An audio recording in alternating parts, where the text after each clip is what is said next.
Hey guys, as you can see from the name of this video, here I have, that's right, 17 journals with Alice in Wonderland cover. They all come with this mystery bundle of materials like fabric and paper trims, some vintage ephemera that you can use when you decorate your journals.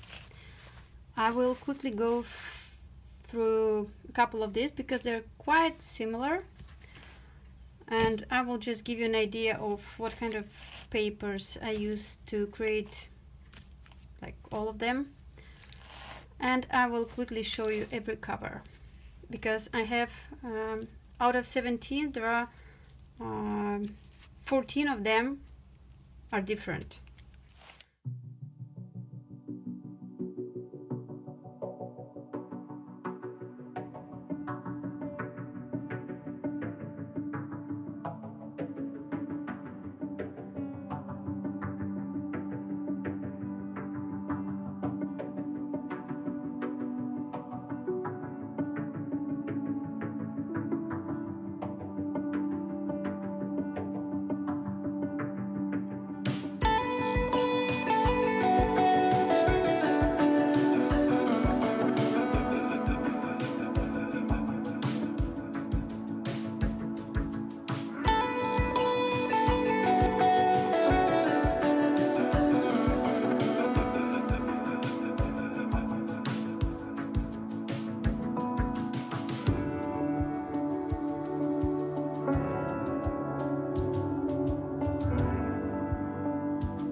have enough materials to make many more of the same journals. So yeah, they can all be repeated, and if you're thinking about getting multiple item with the same cover, please just send me a request. And if you don't see the journal that you like in my Etsy shop, you can also just send me a picture of the cover that you want, and I will make one for you. And for now, I wish you all a great day. Please stay safe and healthy.